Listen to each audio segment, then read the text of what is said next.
So in the past few weeks, there have been protests in a handful of states outside of bank branches, corporations, talking about corporations paying their fair share. You talked a little bit about transfer pricing.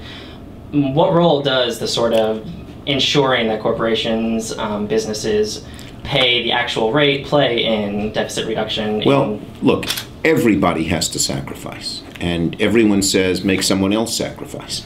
But everything has to be on the table, and obviously some of the corporate abuses are part of the discussion, without any question about it.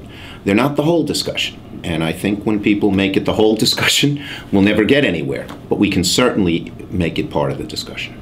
Besides the transfer pricing, what sort of measures do you think are appropriate? Well, I outlined some of them in the speech, but there are all I mean, just if you close the tax gap, which many corporations take advantage of, you'd bring in hundreds of billions of dollars over a 10-year period. You wouldn't get that much the first year. But cutting IRS enforcement agents makes no sense. And you know, this administration, unlike the previous one, has focused the IRS enforcement where the money is, which is at the high end, whether it's individual or corporate. Can you talk a little bit about the subsidies? You hit on oil subsidies. Are there other ones? Natural gas, subsidies for NASCAR tracks, all sorts of kind of stuff. You know, in the text. all these kinds of subsidies should be on the table, but the one that stands out, that sticks out like a sore thumb, is oil and gas, because it's the entire rationale for it is gone.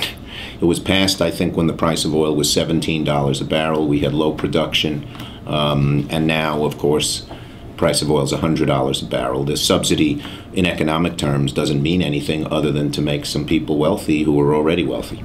Of course, the oil lobby will cry that sky-high prices will only go higher.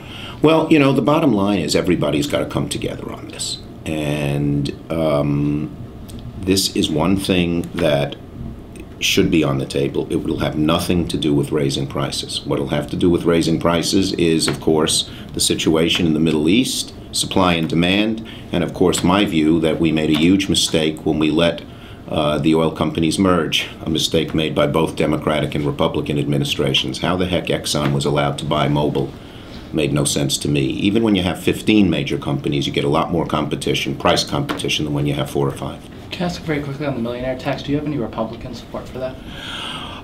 We haven't yet shopped it, but, you know, obviously it has broad support in our caucus. When we had a vote on the millionaires tax in the fall, I think just about every Democrat voted for it.